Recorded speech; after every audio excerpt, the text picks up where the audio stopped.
यो मानवीय सम्बन्ध र म बिना त कामै चल्दैन भन्ने हाम्रो भ्रमको छोटो सार हो। हेर्नुहोस्, युट्युब च्यानल भागवतमा एउटा निकै गहिरो भिडियो सन्देश छ जसले हाम्रो इगोलाई सिधै प्रहार गरेर हामी कसैको जीवनमा कति अस्थायी छौं भन्ने यथार्थ देखाउँछ। हामीलाई लाग्छ नि हामी त मुख्य पात्र हौं, हामीलाई कसले पो हटाउन सक्छ र? तर वास्तवमा हामी त एउटा ठूलो मसिनको सानो पाटपुर्जा जस्तै हौं। एउटा पाटपुर्जा झिक्दा मसिन सधैँलाई रोकिँदैन, नयाँ राखेर फेरि मज्जाले चल्न थाल्छ। यसबाट हामीले बुझ्नुपर्ने मुख्य कुराहरू यस्ता छन्। पहिलो कुरा, मानिसहरूको जीवन निरन्तर चलिरहन्छ अनि त्यहाँ नयाँ पात्रहरूको आगमन कहिल्यै रोकिँदैन। दोस्रो, तपाईले छाडेको त्यो खाली ठाउँ नि त्यो पक्कै भरिन्छ। अब आउने त्यो नयाँ विकल्प तपाईभन्दा धेरै राम्रो पनि हुन सक्छ वा नराम्रो पनि, तर ठाउँ भने खाली रहँदैन।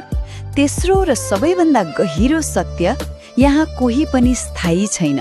हाम्रो अहंकारले म त अपरिहार्य छु भनेर जतिसुकै फुर्क्याए पनि यथार्थमा हामी कोही पनि पर्मनेन्ट हुँदैनौँ। अब तपाईँ सोच्दै हुनुहोला, यदि हाम्रो रिप्लेसमेन्ट यति सजिलै हुन्छ भने के अब सम्बन्धमा मेहनत गर्ने छाडिदिने त? पक्कै होइन। बरु यसले त हामीलाई अहिले सँगै रहेको वर्तमान समयको झन् धेरै कदर गर्न पो सिकाउँछ।